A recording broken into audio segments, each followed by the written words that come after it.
going on, guys? Welcome back to the channel, and today we are working on BMW M6 V10 S85. As you know, it's the same engine as M5 E60, same the one I have. So this is customer's car. I mean, he brought the car because he seen my sort of build, my trouble, or I don't know how to explain. So if you've seen my previous videos, I've done an engine swap on my M5, and I also done rod bearings before I installed the engine.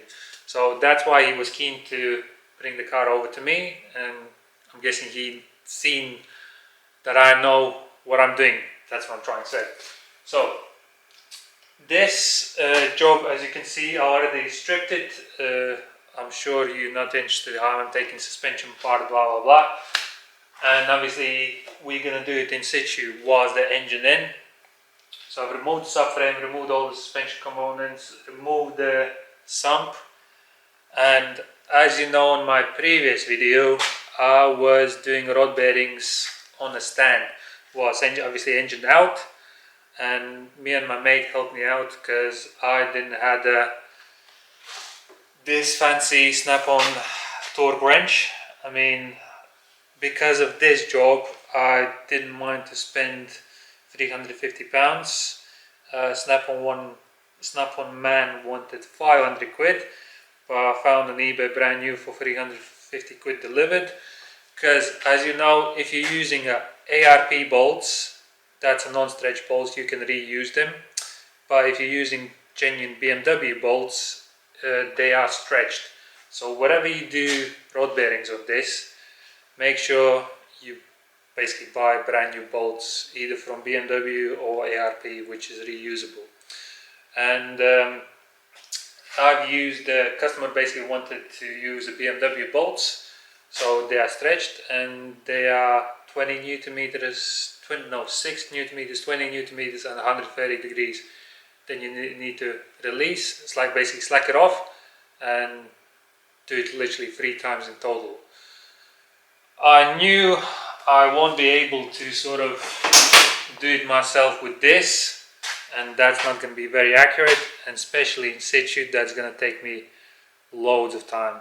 I remember me and my mate, we done it literally about 4 hours until we finished. With this, it's probably going to take me hour or so, because I mean the tool is brilliant. I mean, for sake of 350 quid, I mean, if it saves you loads of time, and I'm guessing I'm going to do these in future anyway, so I just don't mind spending so much, and as I said, does the job, you know.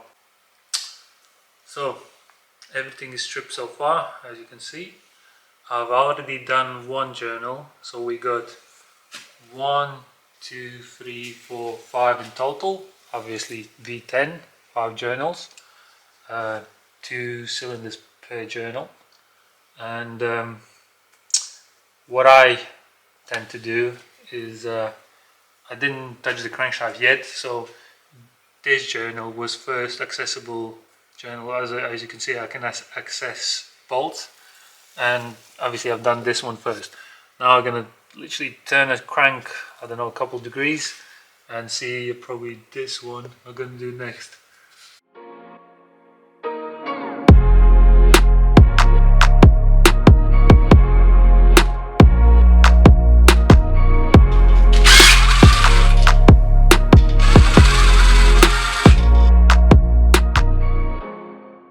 And that's your rod bearing. Usually the worst ones is the far back ones. This journal is most common one, but if you look at you'll see the top ones are usually them ones, more worn ones.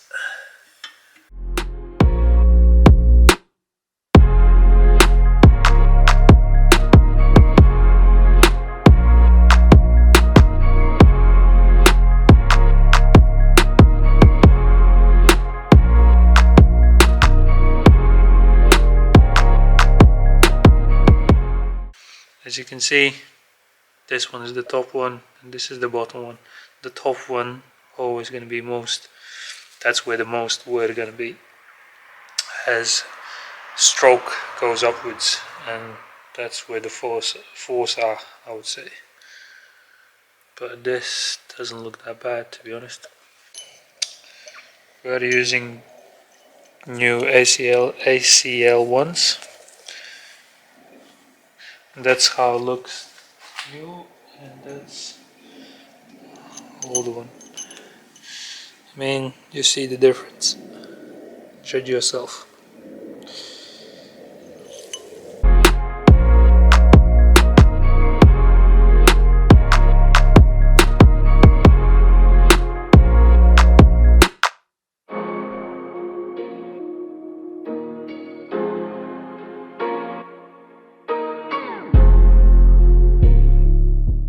Bottom of the main sort of conrod only goes away. As you can see, this is the sort of broken off one. You can't put it other way around. I mean, you'll notice that straight away.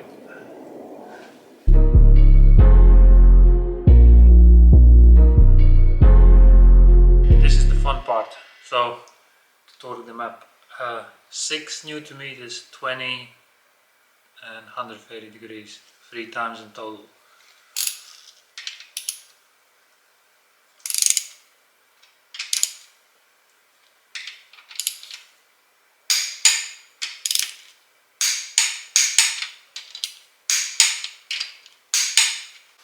So the reason why I love this digital torque wrench, as you can see, I already set it up 130 degrees.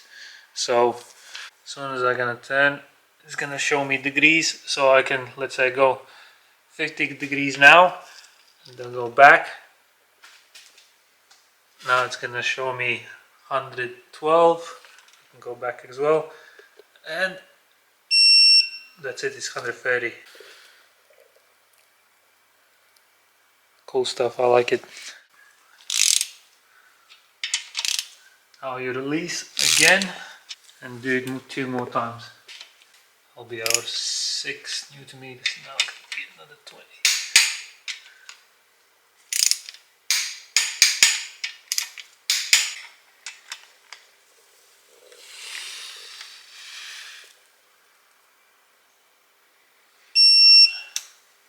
So this was our second time. So final time, third one.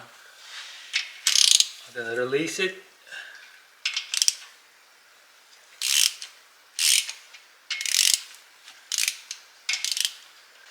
Final time, we're gonna torque it up. This will be our 6. So make sure it's even. And now 20.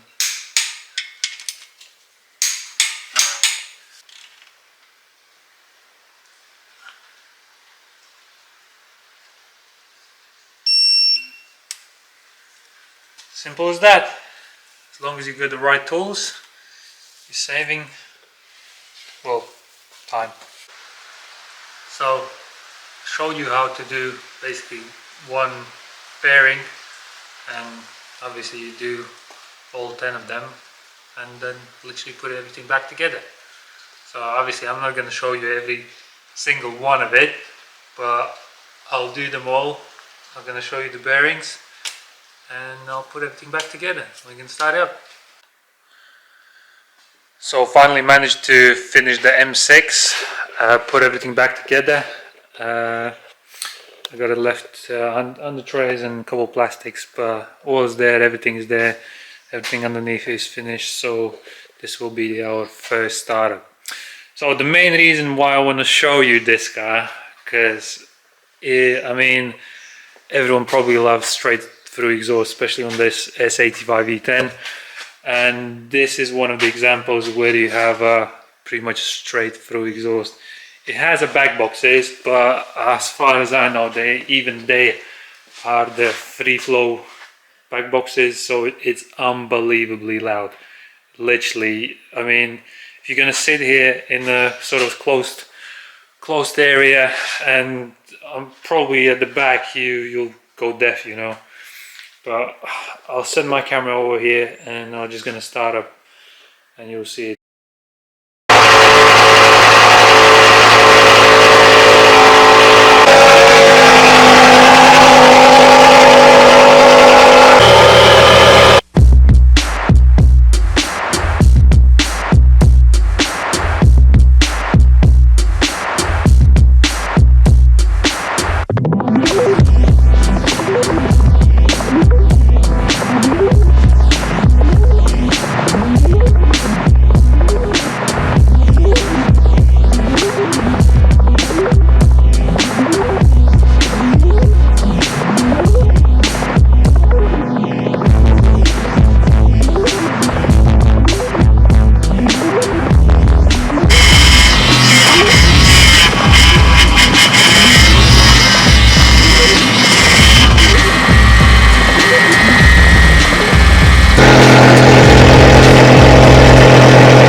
Already done, so now we're gonna take it for a test drive and see how it goes. I mean, if it survives so far, so I'm guessing it'll be alright, but obviously you need to take a test drive, so let's go.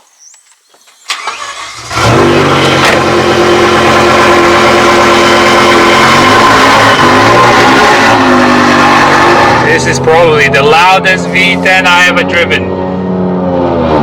You can literally hear it miles away.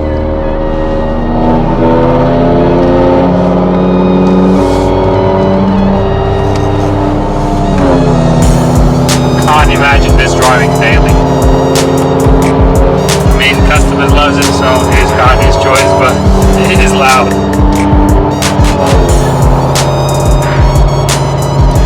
I mean, I'm holding about 2000 RPM. It's an annoying sound, but let's say if I'll switch to sport and click it down, let's say 4000 RPM.